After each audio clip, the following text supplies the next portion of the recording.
Boa tarde, segunda-feira, calor senegalesco na Baixada Santista. Hoje, para me ajudar a fazer o programa aqui, o empresário e advogado João Vilela. Boa tarde, João. É um prazer ter você novamente nos estúdios da TV Com. Boa tarde a todos, boa tarde, Filete. Realmente um calor hoje está fora do padrão, né? João, tem essa questão de São Vicente, né? A Codesave sexta-feira pagou salário, pagou cesta básica, pagou vale transporte, mas não pagou as férias. E pediu para quem estivesse de férias retornar aos serviços. É esquisito isso? Totalmente. Aliás... Você como advogado, o que você acha disso? Não, é uma coisa absurda, né? Você começar a pensar, se qualquer empresa, se você fizesse qualquer coisa desse tipo, você teria drásticas consequências, com toda certeza. Mas São Vicente é uma terra que está estranha, realmente. Nas últimas décadas, inclusive, principalmente agora, nessa última gestão, é algo assustador, porque você não consegue ter... A cidade está abandonada. Eu nunca vi São Vicente assim. Olha, que eu estudei em São Vicente, Filete. Eu fiz a República de Portugal, da 5ª a 8ª série. Eu fiz da 1ª até a 4ª série no Raquel de Castro. Os dois em São Vicente, escolas municipais em São Vicente. Então, morei muitos anos em São Vicente, então eu conheço bem a situação e sempre soube que nunca era uma cidade totalmente sem problemas, muito pelo contrário. Mas atualmente é assustador. Eu peguei agora a Avenida Penedo para vir para cá, na sexta-feira passada, e cada vez que eu passo me assusta mais. Parece aquele filme Mad Max, que você via o futuro... cheio de lixo de um lado, pneus queimando do outro, uma desorganização total. Eu me senti num filme daqueles do futuro que caiu uma bomba atômica no lugar e deu tudo errado. Parecia isso na Avenida Penedo. Quer dizer, São Vicente, o povo de São Vicente não merece. E pelo que parece, vai continuar da mesma forma, que são os mesmos sempre que trocam só. É o mesmo grupo, há muitas décadas, que vão trocando um pelo outro e continua o mesmo problema em São Vicente. Quando eu vi aquele assalto à transportadora, na segunda-feira passada, que nós comentamos aqui, eu lembrei do filme Fogo versus Fogo, do Val Kilmer, Al Pacino, onde eles tinham uma quadrilha especializada para roubar bancos, roubar... bem parecido. Aliás, aproveitando essa questão, me parece que a gente está vivendo uma novela ou um filme. Uma novela no governo federal. A gente nota...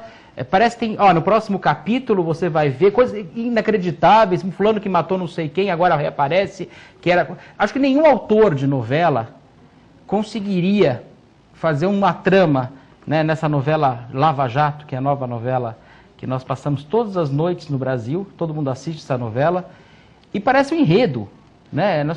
Eu me sinto num filme ou numa novela atualmente no Brasil. Todo dia tem uma novidade, coisas incríveis acontecendo, fatos anormais, que você poderia entender como se fosse uma obra de ficção, mas é real. E também nos nossos estúdios aqui, professor de Direito Penal, advogado, Dr. Vicente Cassione. Boa tarde, Dr. Vicente Cassione. É um prazer ter o senhor novamente aqui nos estúdios da TV Com. Boa tarde a você, Filete. Boa tarde, João. Boa tarde aos caríssimos telespectadores. Queria que a gente colocasse que papel eu faço nessa novela? Nós fazemos, né? O senhor faz o papel de analista, papel de bobo, crítico, né? Bobo como todos nós, né? Pode passar o videozinho aqui? Eu queria que vocês analisassem um vídeo que é do José Neumann Pinto entrevistando nosso ministro. Eu assisti. Eu sou um cidadão direito, mas se eu fosse um bandido, eu adoraria ter foro privilegiado. Porque o Supremo Tribunal Federal é muito leniente. E eu tenho provas históricas. Por exemplo, Eduardo Azeredo cometeu o mensalão mineiro e passou anos impune sob a égide do Supremo que nunca o julgava. Na hora que ele cometeu a estupidez de renunciar ao foro privilegiado, porque ia ser pego, o juiz pegou e meteu-lhe 20 anos de cana.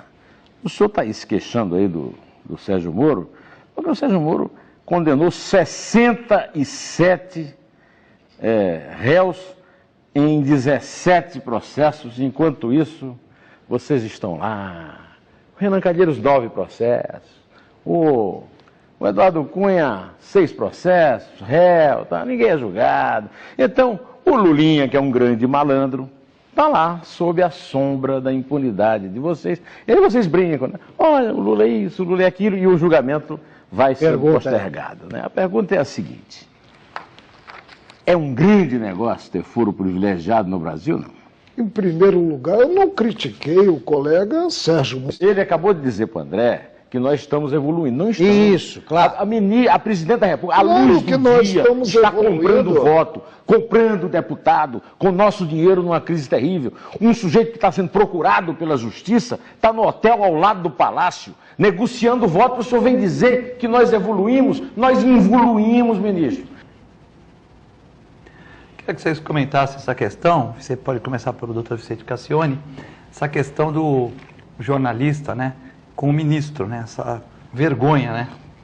Faltaram 2 trechos, eu assisti o programa todo. Inclusive tiraram do ar, né? Chegou uma hora que a pergunta foi tão violenta para o ministro que o mandaram tirar. Falaram, ele é o ministro, você não pode tratar ele assim.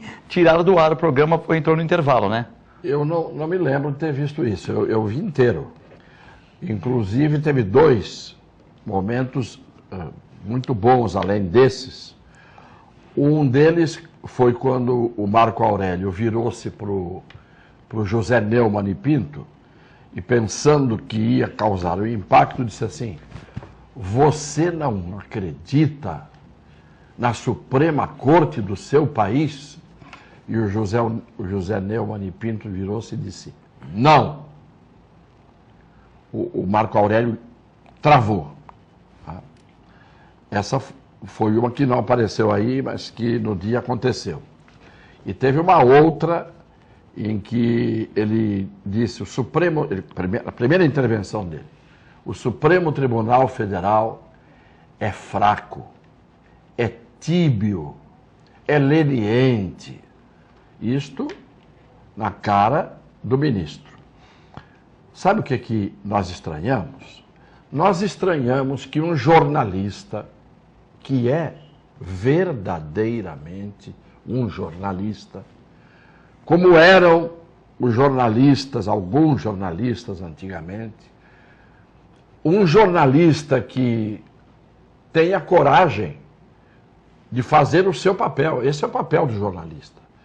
Não importa se está sentado diante dele um bandido que acabou de ser preso ou um ministro do Supremo Tribunal Federal. E muitas vezes não há diferença se você trocar de posição. Esta coragem é inerente a determinadas profissões. O advogado que não tem coragem não pode ser advogado. O jornalista que não é corajoso não pode exercer a sua profissão. Nós estamos acostumados a ver os jornalistas que andam por aí, trêfegos, brejeiros, buliçosos, todos saltitantes, contando historinhas para os telespectadores. Nós estamos acostumados a ver jornalistas fazendo degustação em Paris ou em Tóquio. Então, eu dou o exemplo da Joana Merlin, dessa Merlin, que é da Globo News. Me esqueci o primeiro nome dela. Aparecia em Paris, ela numa patisserie, que é uma doceria, comendo coisas e dizendo para o telespectador, tá tão bom. Ou o Kovalik, em Tóquio, comendo lá com os pauzinhos, tá muito bom. Isso não é papel de jornalista que faz o papel do correspondente internacional. Correspondente internacional era o Rubem Braga, que estava como jornalista na linha de frente da guerra de 39 a 45, com os pracinhas da Força Expedicionária Brasileira, vendo o tiroteio e as granadas explodirem na frente dele. Não é? Então, esses jornalistas hoje que contam história, esses jornalistas esportivos que fizeram do futebol uma palhaçada, uma coisa lúdica, como o seu Tadeu Schmidt, como o seu Ivan Moré, como aquele Thiago Leifert, que só tiram o sarro em cima da notícia, das coisas sérias, esse jornalismo é um jornalismo que saiu de algumas faculdades que eu não sei se eram de circo ou de ensinar jornalismo. O Neumann é uma raridade no Brasil, porque os outros todos ficam submissos aos seus patrões. Você acha que um jornalista da Rede Globo de televisão tem autonomia e liberdade para fazer o que ele quer? Pega aquele Rezende, que saiu agora há pouco da televisão, que era da Globo News também, falou uma coisa fora do eixo, rua. Ou os Marinho vão deixar que a empresa deles faça um jogo que não seja o deles. Então, isto que nós vimos aí, isto era um exemplo que deveria ser seguido por todos aqueles que se dizem jornalistas e que querem ser jornalistas de verdade. Contador de histórias, não. Eu termino dizendo, vocês estavam falando aqui dos filmes Mad Max, filmes de terror, filmes de suspense. Eu ontem tirei na locadora 4 filmes terríveis.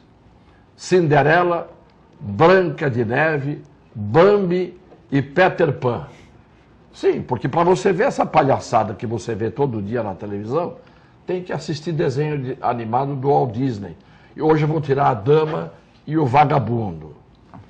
Um país em que faltam damas como regra, onde deveriam estar, e sobram vagabundos, eu vou direto para o desenho animado. João, a questão aí do... A palavra que o Dr. Cassione, cada vez que eu escuto o Dr. Cassione, eu aprendo muito, né? Mas a palavra que ele já fala muitas vezes dessa questão é da coragem. Toda profissão, e algumas em especial, a coragem é fundamental. No advogado e no jornalista, sem dúvida. E, na realidade, ele expressou o que a sociedade inteira vem dizendo. Ele só colocou de uma forma resumida o que o povo sente. Porque, realmente, o foro privilegiado poderia até acontecer em situações do próprio cargo. Em casos que o próprio cargo precisa de um foro privilegiado. Por exemplo, um deputado que venha falar, apesar da liberdade de expressão, o doutor Cassione foi deputado, Sabino, mas fale alguma coisa que não seja adequada, ou que faça alguma coisa no seu cargo que não seja adequado, uma presidente da República, um ministro, faça alguma coisa no seu cargo que não seja adequado. Tudo bem, um foro privilegiado por causa da função. Né? O nome já é estranho, né, doutor Cassione? Privilegiado. Por que o privilégio? Porque né? o nome não é, na verdade, esse. Devia ser o foro de função. Mas o nome tecnicamente correto é foro por prerrogativa de função. Aliás, você tem foro ratione lote, em razão do lugar, ratione materie, em razão da matéria que se trata, e ratione persone, em razão da pessoa que se trata. O problema do foro privilegiado é uma faca de 2 gumes. É uma lança de 2 pontas. Veja só. Se você fizer o julgamento de um político no juízo de primeira instância, isto é, aqui no Foro de São Vicente, de Santos, do Guarujá, você tem, primeiro, a possibilidade de haver sobre este juiz uma grande pressão de políticos locais, ou o próprio juiz pode ter um determinado viés. Então, pode haver uma perseguição à pessoa de um político que seja regional. Se ele for julgado no Tribunal de Justiça ou no Supremo Tribunal Federal, dependendo se for deputado estadual, é no de Justiça, se for federal, é no Supremo, ele já estaria mais isento de ser julgado com parcialidade. Do mesmo jeito, a mesma lança de 2 pontas. Um deputado de grande prestígio e de grande força política numa cidade de primeira instância aqui, ele pode, ao contrário, ser favorecido. Pressionado, o juiz, por ele e pela força política dele. É por isso que se desloca o foro do político para ser julgado num lugar isento. Por quê? Porque no local, ou ele é cacique e manda, e o juiz pode ficar submetido, ou ele está em declínio e há outros caciques mais fortes que podem inventar e armar para ele. Então, nesse aspecto, o foro por prerrogativa de função é interessante. Por outro lado, onde é que está a faca de dois gumes? É que, quando ele é julgado no Supremo Tribunal Federal, ele não tem recurso. Ali só tem uma sentença e acabou. Ele não tem chance de recorrer. Se o Supremo errar, ele só tem recurso para Jesus Cristo. Então, quando a gente fala, às vezes, o foro privilegiado é um absurdo, eu não acho que seja em razão de conhecer o Brasil. Político de prestígio na paróquia sai sempre ganhando, faz o que quer. Político sem prestígio na paróquia vai ser esmagado pelas forças de prestígio. Por outro lado, o que é importante acabar, e isto acabou, e eu tenho o orgulho de dizer que fui o presidente da comissão e o relator da comissão que acabou com isso, na década de 90, era com a imunidade parlamentar. Nós acabamos com isso. Eu fiz audiências públicas, convoquei para depor o Paulo Brossard, que tinha sido ministro do Supremo, convoquei para depor Manuel Gonçalves Ferreira Filho, professor de Direito Constitucional, o Nelson Jobim, que tinha sido ministro da Justiça e ministro do Supremo, o Vilas Boas Correia, um dos maiores jornalistas do Brasil, todos para opinar, e a comissão decidiu, depois o plenário aprovou, acabar com a imunidade parlamentar. Isto é, antigamente, você só podia processar um deputado federal, o Supremo só podia abrir o processo pedindo autorização para os seus pares, para a Câmara. O que é que nós fizemos? Mudou. Agora, o Supremo processa quando quiser. Só paralisa o processo se a Câmara, por uma maioria qualificada, se reunir só para isso e aí dizer para o Supremo para o processo. Não há um caso até hoje de a Câmara ter se reunido para paralisar um processo. E o Supremo hoje processa diretamente quem ele quiser. O povo não sabe, porque eu não faço oba-oba e eu fico na minha. Quem foi que conduziu o processo de terminar com esta imunidade parlamentar está nos anais, está no site da Câmara, está taquigrafado, para quem quiser ver. Eu fui o presidente e o relator da comissão e fizemos o esforço e acabamos com isso na década de 90, exatamente em 1996. Doutor Vicente, eu entendo perfeitamente, mas o senhor colocou na outra fala da coragem, né? Acho que o juiz é um dos personagens na República que mais tem que ter coragem, tanto de primeira quanto de última instância. E não é a regra, hein? E não é a regra, eu sei que não é, infelizmente não é. Aliás, das profissões não é, do advogado não é, do jornalista também não é. Infelizmente, também deveria ser a regra. Mas eu vejo que o grande problema do tribunal político, quando você tem um ranço de ter sido indicado pelo aquele próprio que você vai julgar, eu acho mais difícil até do que julgar um político regional. Porque o político regional pode não estar no seu mandato, por exemplo. Aconteceu aqui no Guarujá, de um ex-prefeito ter sido preso, tinha terminado o mandato dele, e ele foi preso. Então, não vejo só dessa forma. O Lula, por exemplo... Mas o político regional não tem foro privilegiado. Não, mas o prefeito, por exemplo, vai para o TJ, né? O prefeito vai para o TJ. Mas quando ele foi preso, ele já não era mais prefeito. Mas ele foi prefeito, mas foi ele deputado, continua com a prefeito. Força política. O Lula não é presidente.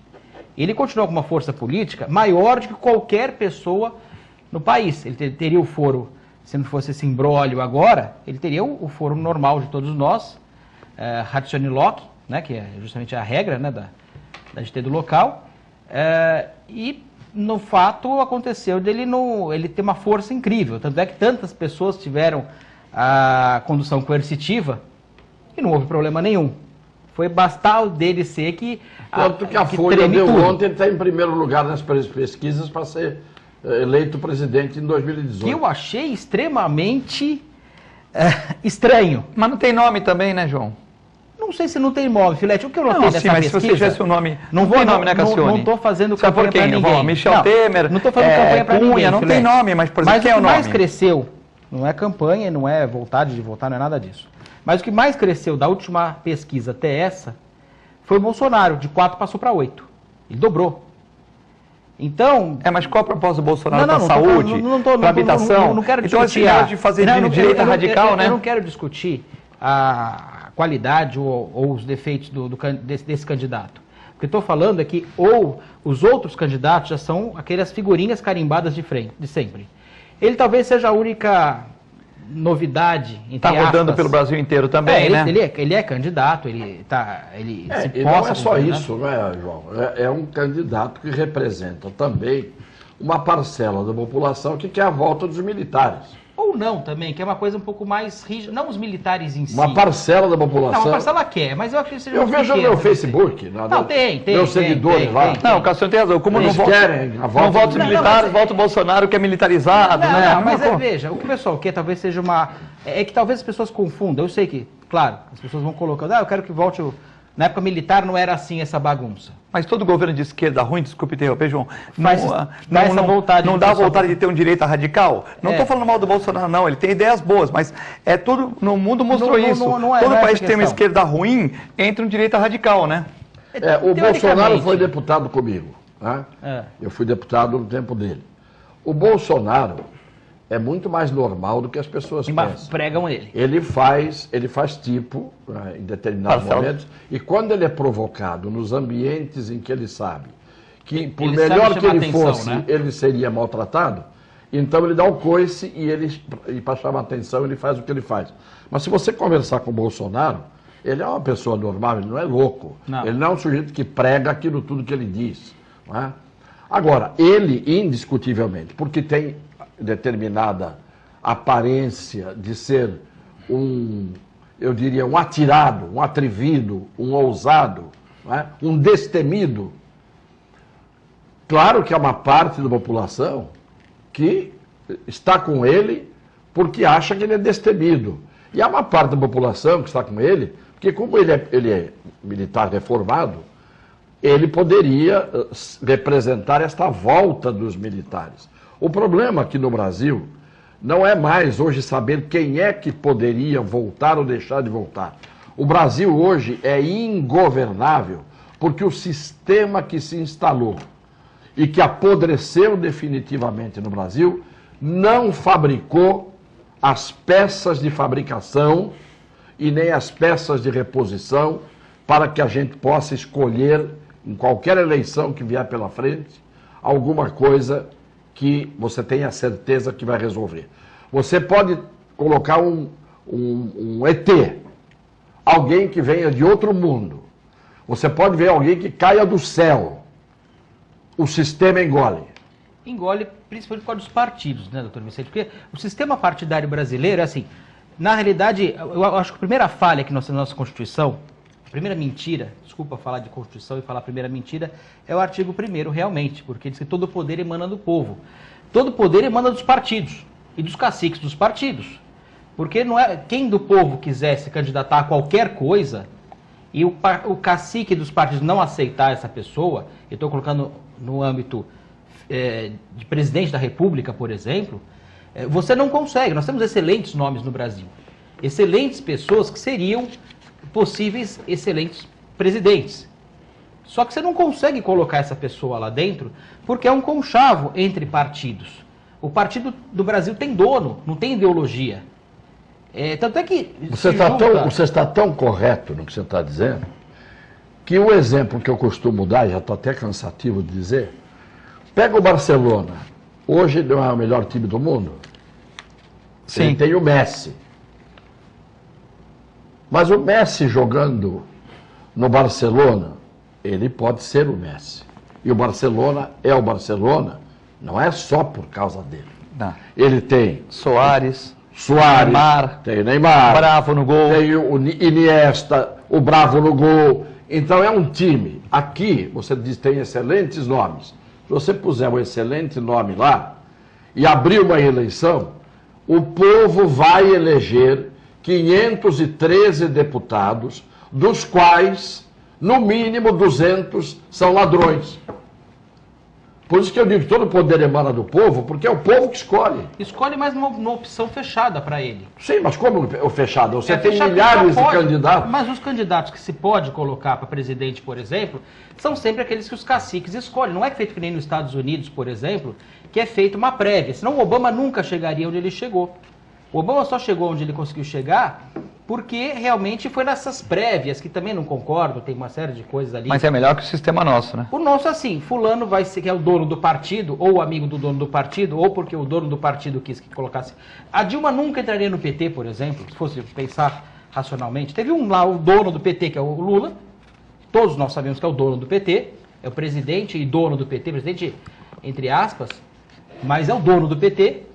Ele monta quem ele quiser. Se amanhã ele quiser colocar qualquer um como presidente, ele coloca. Ele já lançou candidato. Não, como candidato a presidente, né? Um candidato, mas Eu acho mais a difícil. máquina toda a favor da coisa. Eu acho mais difícil você vencer as prévias em qualquer lugar do mundo do que você ir direto para a eleição.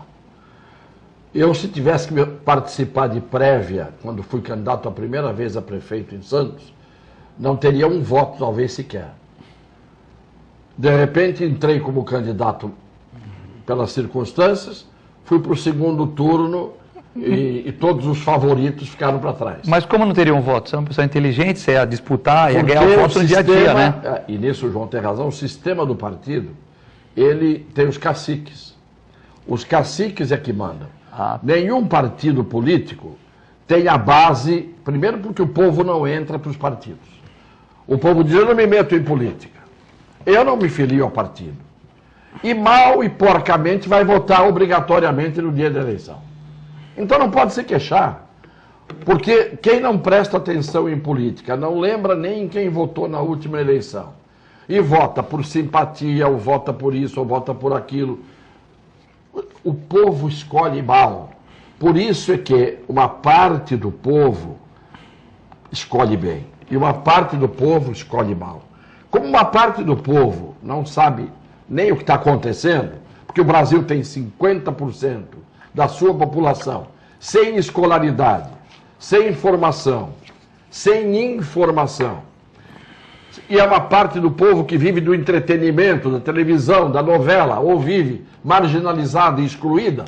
Como é que você quer que na hora H, aquela hora que o chefe vai apertar o botãozinho dele lá na urna, ele tenha uma escolha consciente, politizada, ele seja bem informado? Isto que está acontecendo no Brasil hoje está ajudando a educar o povo. O povo só não se educa porque não quer. Porque isso que está acontecendo tem que chamar mais atenção do que a nossa novela. Você diz que é uma novela, toda noite a Lava Jato.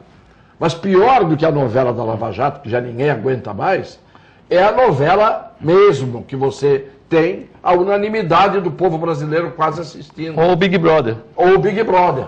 Então, com esse tipo de formação, é evidente que você não pode querer que haja uma escolha consciente e politizada nas eleições. Nós vamos a um breve intervalo, já voltamos.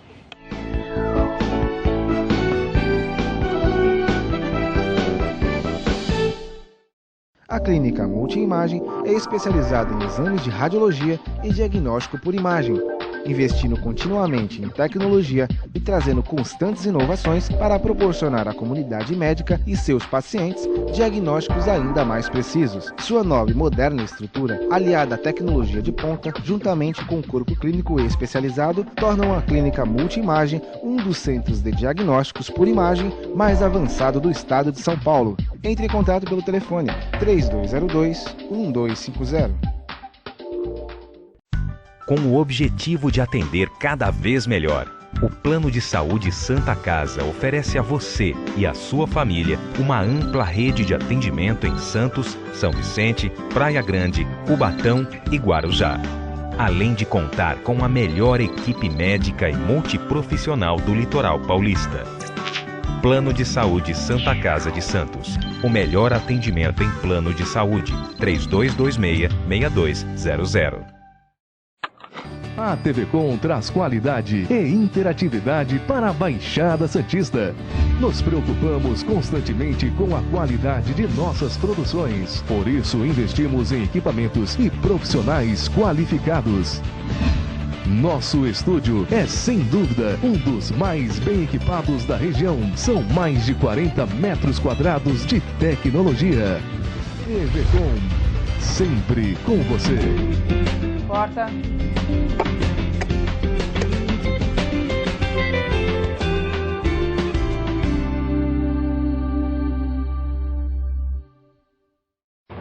Sintracomos, 76 anos de lutas e conquistas em prol do trabalhador. Um sindicato forte a serviço do trabalhador. Este é o Sindicato dos Trabalhadores das Indústrias da Construção Civil, Montagem e Manutenção Industrial e do Mobiliário de Santos, Cubatão, Guarujá, São Vicente, Praia Grande, Mongaguá, Itanhaém, Peruíbe e Bertioga. Associe-se ao Sintracomos e faça parte da nossa família. Administração, Presidente Macaé Marcos Braz de Oliveira. Existe um lugar em Santos onde você encontra os empreendimentos mais fascinantes da região. Um lugar amplo, aconchegante, feito para oferecer o melhor atendimento para você. Um lugar que reúne as melhores opções residenciais e comerciais nos bairros mais nobres de Santos. Um lugar que a gente nem precisava dizer, porque você já sabe. Central de Vendas Grupo Mendes, Rua Guaiaó 55, Aparecida. Venha fechar um bom negócio para abrir as portas do seu novo lugar. Sindicato dos Trabalhadores Municipais de Praia Grande, há mais de 20 anos levando aos seus associados planos de saúde e convênios, assistência odontológica e jurídica, curso de capacitação e outros benefícios, dando aos servidores melhores condições de trabalho e qualidade de vida. Para mais informações, acesse o site www.sindicatopraiagrande.org.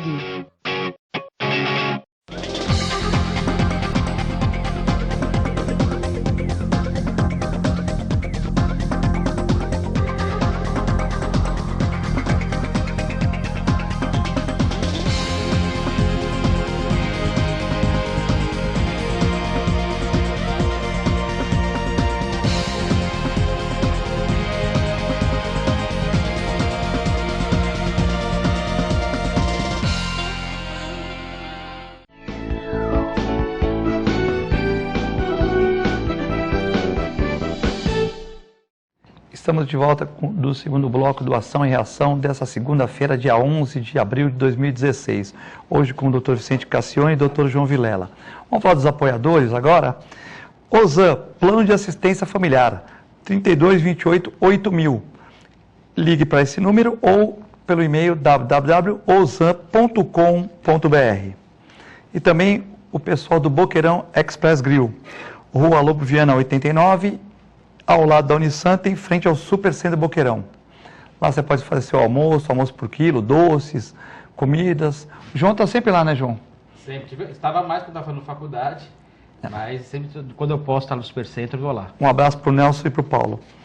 Bom, nós estávamos aqui conversando sobre... O senhor acredita que sai o impeachment ou não? Porque, segundo notícias, o governo estaria dando algumas benefícios, né, alguns para quem votar a favor, para quem não votar a favor e também para quem se abster. Também tem um certo presente, né? Só isso já é razão para impeachment. Esse jogo escancarado de distribuição de cargos e de benesses, isto já é um absurdo. O outro absurdo é a presidenta da República dentro do Palácio do Planalto, Palácio do Governo, não é? Pregando a violência e a incitação de segmentos do povo para invadirem propriedades, invadirem casas, praticarem violência na rua. Isso foi pregado ali dentro e ela deu um abraço fraternal se não me engano foi no Stedley que falou isso, e ficou por isso mesmo. E ela dizendo que o processo de impeachment é golpe, a presidente da República dizendo que um remédio constitucional é golpe. Só esses três fatos que eu estou dizendo já justificariam o impeachment da presidente. Esquecendo pedalada, esquecendo o que foi estelionato eleitoral. Só isso que eu acabei de dizer agora, um presidente da República quebrou o decoro e quebrou a ética na hora em que fez essas coisas recentes que ela fez agora em defesa do mandato dela. Só isso já seria o suficiente. Acho que o impeachment passa na comissão, na votação de hoje, se for hoje, deve ser hoje, mas não tenho certeza no plenário. Porque no Brasil, o que é certo hoje na política, todo mundo vai aparentemente dormir e na calada da noite acontecem coisas que quando o galo canta de manhã, a história já é outra.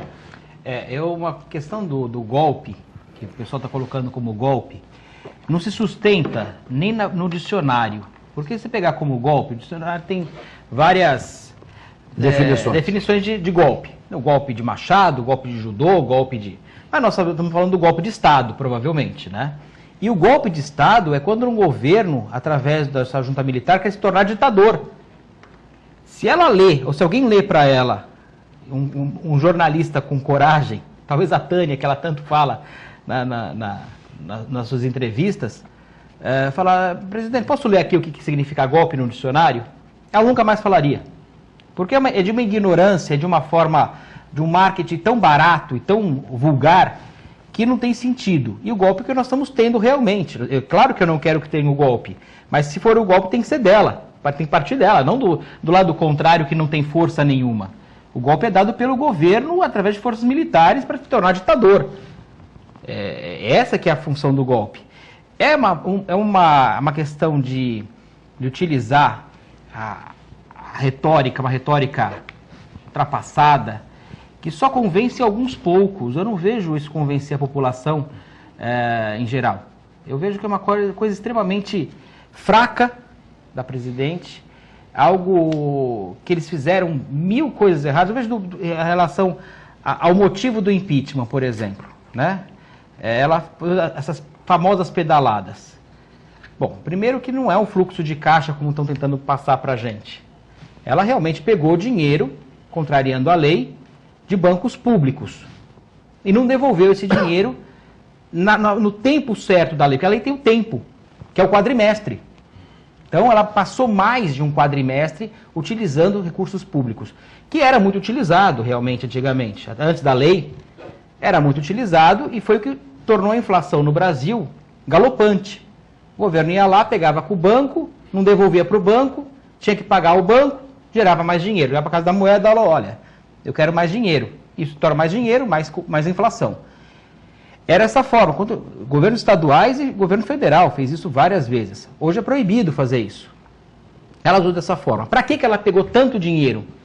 Ela mesma colocou numa entrevista para o Bolsa Família, para o Minha Casa Minha Vida, e para uma outra coisa que ela se enrolou quando ela foi falar, dos empregos, das empresas, e não respondeu. Ela falou dos dois, e a terceira ela falou do emprego, da indústria, e foi dinheiro realmente para a indústria, para as empreiteiras. Foi o dinheiro que foi para o Porto de Mariel, em Cuba, por exemplo. Pouca gente sabe que o governo federal paga uma diferença desses juros subsidiados que a OAS, ou a Odebrecht, ou qualquer empresa dessas grandes pegaram para fazer essas obras, o metrô de Caracas na Venezuela, obras na África, obras no Caribe, obras na América Central, obras na América Latina, com dinheiro nosso, subsidiado pelo Tesouro, porque a diferença dos juros, quem paga é o Tesouro, e que formou esse rombo. Então ela atenta ao orçamento de ponta a ponta, e não conta a verdade, o que é mais triste ainda. Então nós temos que tomar cuidado para a justificativa do dinheiro, foi muito dinheiro, nunca, como já dizia um ex-presidente, nunca antes na história desse país foi feito dessa forma, e realmente conseguiram tirar o dinheiro de uma forma absurda do país. É o que justifica hoje essa crise imensa que nós estamos tendo, infelizmente. O João do Sabor, um abraço para ele, ele comenta que a esquerda não muda o discurso e que o golpe foi mesmo o Fórum de São Paulo ser instalado no Brasil em 1990, Cassione. O Fórum de São Paulo ser instalado no Brasil em 1990, segundo o João do Sabor, a opinião dele, né? Ele acha que o golpe mesmo foi instalar um fórum desse no país. Eu não estou... A esquerda não muda o disco, fica falando sempre a mesma coisa, que vai ter golpe. O que é o Fórum de São Paulo? Ele acha que o grande golpe é ter montado esse fórum. Mas não foi em 90. Segundo ele... O Fórum de São Paulo foi que juntaram várias pessoas da esquerda, fizeram um foro, um debate, dizendo... As esquerdas do mundo... conquistas que eles tiveram da Venezuela, conquistas da Bolívia... Sim, mas o que tem isso a ver com o golpe? Não, ele acha, foi feito em São Paulo. Foi feito em São Paulo. Ele está comparando que ele acha que o golpe brasileiro foi ter montado esse fórum. Na opinião dele, né? É que isso não teve efeito nenhum. Era aquela reunião que começou melancólica e acabou triste. Era quase que uma autoconfissão. Foram os nostálgicos do Muro de Berlim. Que não teve nada a ver. A avó do Embaré, ela pergunta para o senhor, para a Cassiane e para o João, por que o Lula não foi preso, já que o senhor é criminalista, na sua opinião, já que outras pessoas da Lava Jato já estão presas? Olha, eu não sei porque eu não conheço o conteúdo das investigações. O problema que ontem me chamou a atenção foi que na pesquisa do Datafolha, 67% dos brasileiros, ou 68% só, é que acham que o Sérgio Moro está agindo corretamente. Portanto, você tem mais de 30%, quase um terço da população pesquisada, acha, esse um terço, que o Sérgio Moro não está agindo corretamente. Você veja como as coisas são. A gente pensa que tudo é muito simples, não é. Se você vai para as estatísticas, você tem surpresas. Quem é que esperava que o Lula estivesse liderando pesquisa para a presidência da República e que um terço da população reprovasse a conduta do Sérgio Moro? Que já pôs 60 e poucos na cadeia. Você entendeu? Por isso que eu digo que este país acabou. Eu repito isso e digo isso há muito tempo. O Brasil acabou.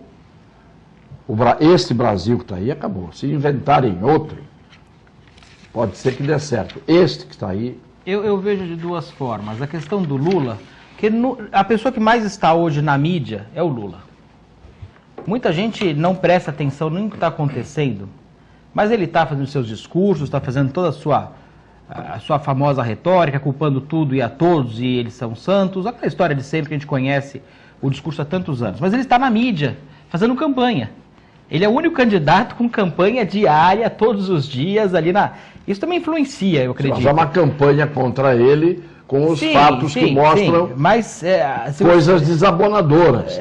O que não dá para entender é que, no mínimo, uma figura que está nesse conflito entre ser adorado por uns e odiado por outros, possa estar liderando uma pesquisa para a presidência da República ao longo da Lava Jato. Só no Brasil que isto é possível.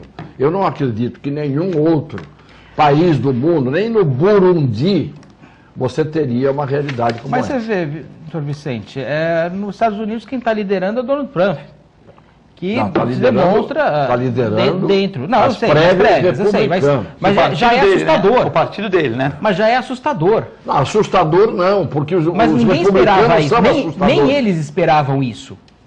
Nem os próprios caciques do partido de lá esperavam isso. Porque o partido que teve um Bush, você pode esperar o quê?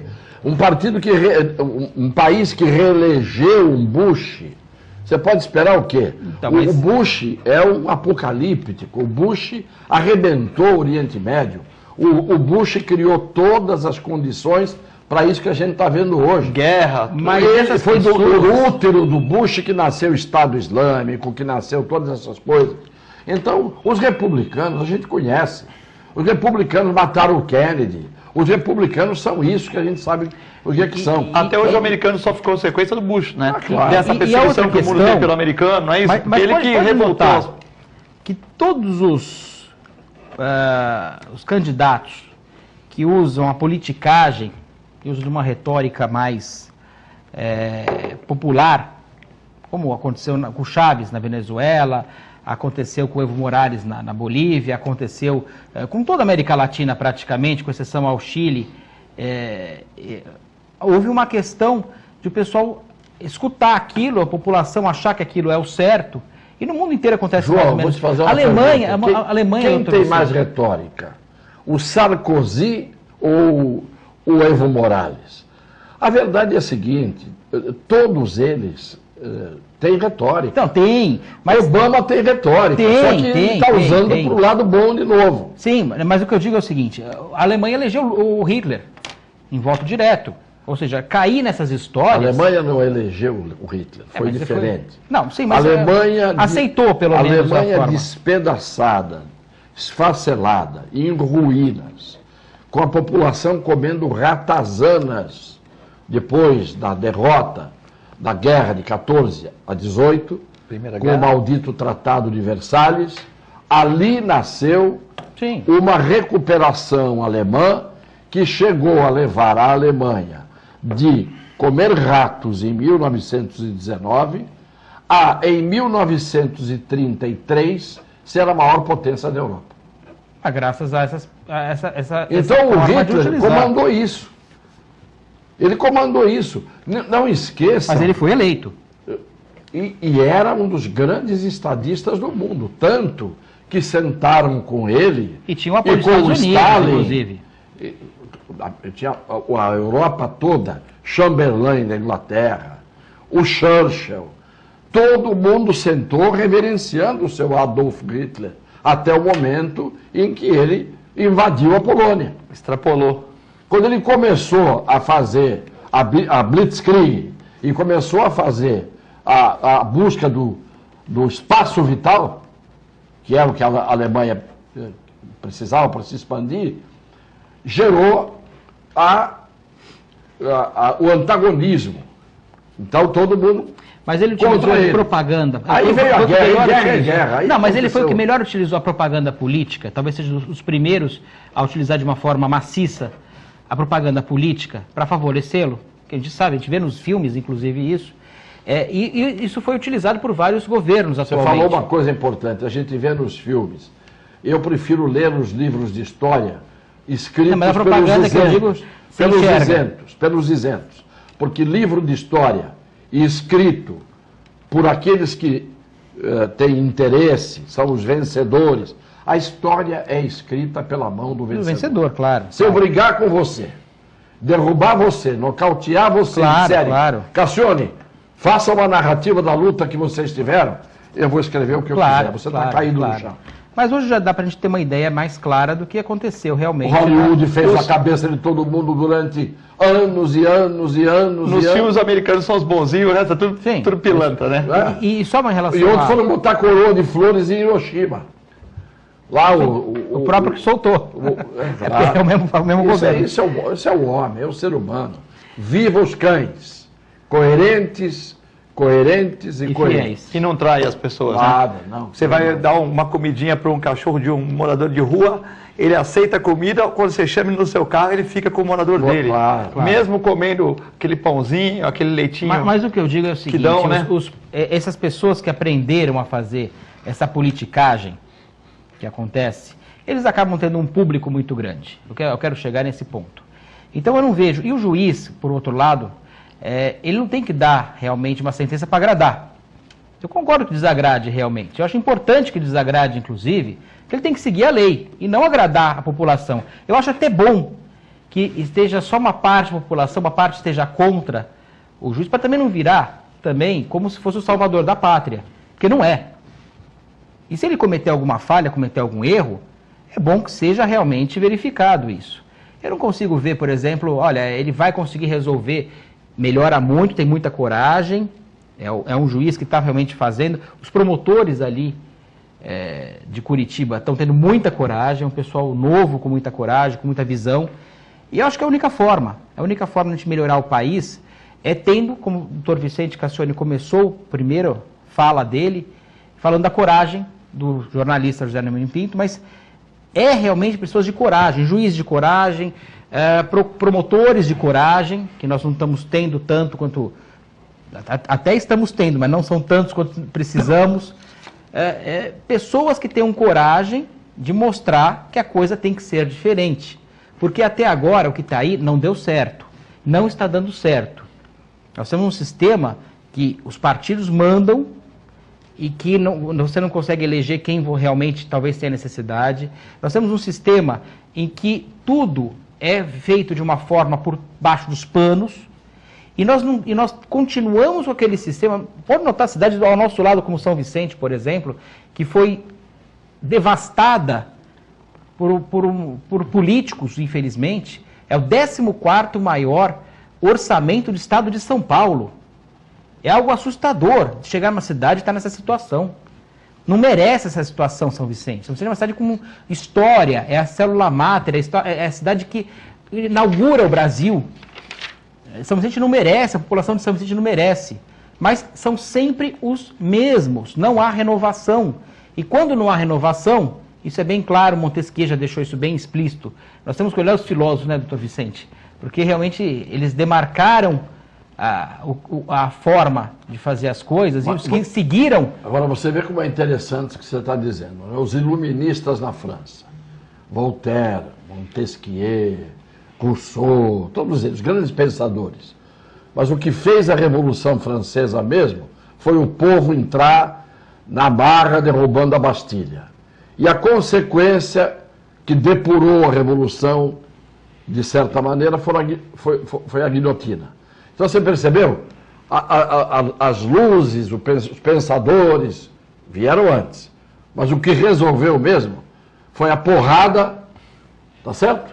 Foi a luta armada e depois a guilhotina. Você percebeu que o ser humano é isso? E quem foram os guilhotinados? Grande parte dos pensadores que fizeram as ideias do século das luzes, do iluminismo, que levou à Revolução Francesa. A grande revolução que, na verdade, se fez, e antes da francesa, foi a dos Estados Unidos.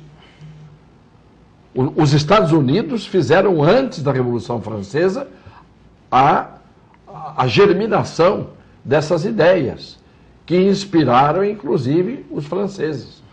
Então, o que a gente acaba vendo é o seguinte: o que não dá certo, João, Filete, caríssimos telespectadores, desculpem o pessimismo de um decrépito.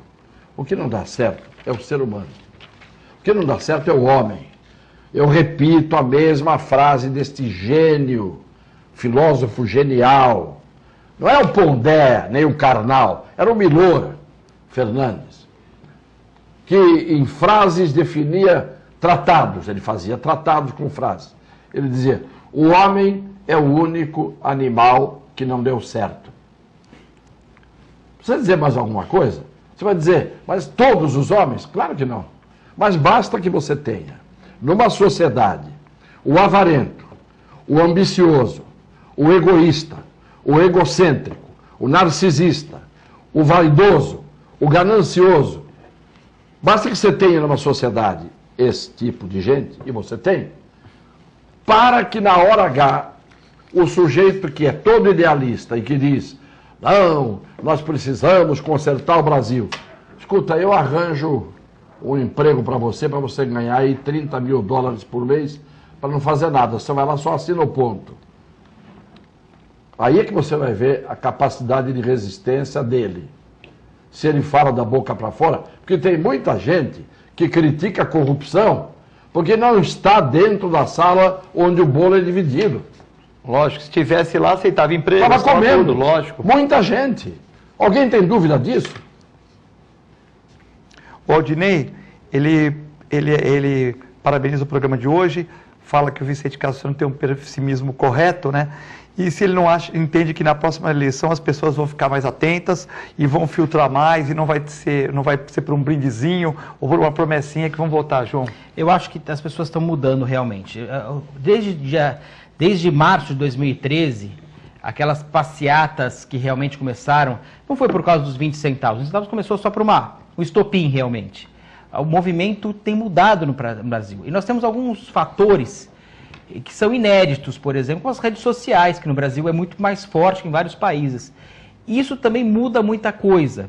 Hoje, a boa parte da população está atenta. Eu não tenho preocupação de o Lula estar, por exemplo, espontando na campanha, porque realmente é uma pequena parte, sem contar que Datafolha, não consigo acreditar em mais nada da Datafolha, porque é algo extremamente... a gente não consegue juntar uma coisa com a outra. Mas, de qualquer forma, eu vejo que o povo está mais preocupado com isso, não está aceitando dessa forma. Agora, o povo esclarecido. Porque tem muita gente, como já diziam os gregos, já que a gente está falando tanto em filosofia, o Dr. Vicente dá uma aula aqui pra gente, os gregos colocavam como idiotas aqueles que não se preocupavam apenas com si. Eles não se preocupavam com a coletividade. Idiota era aquele que não se preocupava com a política. E hoje, talvez, os idiotas é que estejam contaminando o país. Os idiotas são aqueles que não pensam na coletividade, pensam só em si. Que talvez seja essa descrição que o Dr. Vicente colocou perfeitamente, dos ambiciosos, gananciosos, essa relação que ele colocou, esteja bem adequada a descrever os idiotas que nós temos hoje. Dr. Vicente, foi um prazer ter o senhor no nosso programa aqui. Prazer sempre. Até segunda-feira que vem, se Deus quiser. Você também, João. Obrigado, é uma honra estar aqui com o Dr. Vicente Cassione. A honra é minha. Eu que, uma pessoa com tanta experiência e tanto reconhecimento no mundo jurídico e político, eu apenas fiz direito, terminei agora há pouco tempo, tenho um ano só terminado a faculdade de OAB, então, quer dizer, é uma honra muito grande estar aqui dividindo a mesma bancada. A honra é minha. Eu queria só dar uma notícia para as pessoas, né? Uma sugestão. Todo mundo fala do H1N1, né? Tem que vacinar, corram para vacina e tal, evite ambientes com muita gente, né? Então, como é que um professor universitário vai evitar um ambiente com muita gente? Como é que um motorista de ônibus vai evitar muita gente? Passa na feira, em vez de tomar Coca-Cola, Guaraná, passa na feira, compra uma dúzia de limão por R$3, ou uma dúzia de laranja, toma um suco de laranja, limão, se alimente bem. Que a maior prevenção, além de lavar as mãos, é uma boa alimentação. Infelizmente, tem profissões como estudante, como advogado que vai no fórum, como médico veterinário que atende muitas pessoas, médico que não tem como evitar aglomerados. Comerciante. Então, uma coisa que ninguém está falando, eu sei que os médicos estão muito preocupados com as filas e tal, é a alimentação. Em vez de você tomar aquele refrigerante, deixa aquele refrigerante para o sábado, domingo. Toma um suco de limão, um suco de laranja, que vai fazer bem melhor para você. E dormir bem. Dormir bem, ó a palavra do Dr. Cassione, dormir bem, se alimentar bem, se puder fazer uma atividade física, uma caminhada, alguma coisa assim, tudo isso ajuda, né? Não só a vacina. Boa tarde, fiquem com Deus e até amanhã.